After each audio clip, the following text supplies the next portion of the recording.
Hollywood has had shows that will go down as all-time classics, but few have had the cultural impact of Squid Game. Before it became the most watched show in Netflix history, its creator spent a decade being told his idea was too dark, too violent, and too unrealistic to ever succeed. But the world would eventually call genius.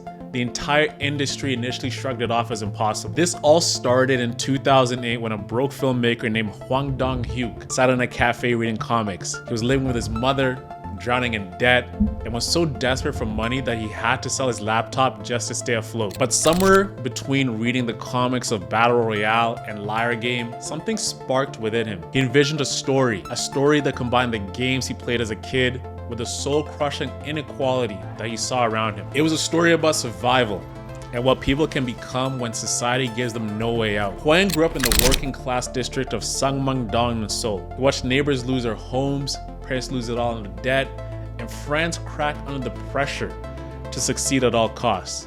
These very memories became the blueprint for Squid Game. Seong Gi, who was player 456 in the show, reflected Hwang's own financial challenges. Cho Sang, who was player 218, mirrored the brutal expectations he felt at Seoul National University. Even the giant piggy bank in the dormitory was a symbol of suffocating debt. The playground sets came straight from his own memory when he was a kid. When he finished the script, he thought studios would instantly get it. Instead, he faced brutal rejection. Korean television shows at the time wanted light, family-friendly shows, not a bleak, violent allegory for economic injustice. Executives told him it was too grotesque, too complex, and too politically sensitive. For the next 10 years, every major Korean studio passed on the show. But still, Hwang kept pitching. He directed other films to survive, but he never stopped refining the story everyone else thought was a mistake. Then came the turning point. Netflix had just expanded into Asia and was hunting for bold Korean stories. They weren't looking for the safe shows. They were looking for the exact kind of risk Korean studios had spent a decade avoiding. When Netflix executive Kim Min-young read Hwang's script, she saw what others couldn't. A universal story about desperation, inequality, and the fragile line between hope and greed. And for the first time in 10 years, Hwang got the yes he'd been waiting for.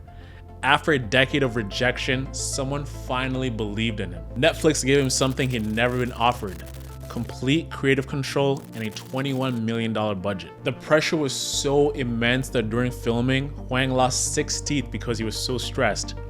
Every detail of the show was meticulously planned, from the full-scale sets, the symbolic costume colors, and the casting of actors. For the star actor Lee Jung-jae, this was a chance to resurge his stagnant career.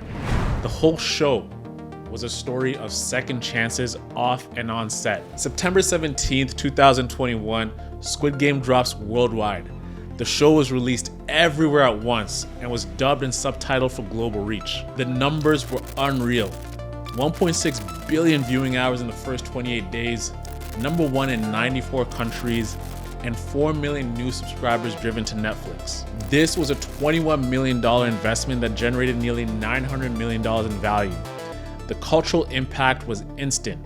Halloween costumes sold out, and TikTok was flooded with Dalgona challenges. Netflix pledged $2.5 billion more into Korean content, and the show was nominated for 14 Emmys, which was a first for a non-English series. But the real story behind Squid Game isn't just about success.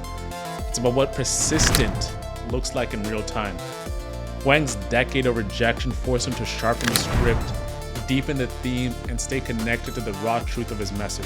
What seemed like setbacks became the pressure that made the story undeniable. And when Netflix finally said yes, the entire world followed. I'm Ono Sinde, and this is The Underrated. We share stories showcasing game-changing strategies and moments that have shaped business, music, sports, and culture as we know it today. If you enjoyed that video, make sure to like, comment, and share the channel. We drop videos like this every Wednesday on YouTube.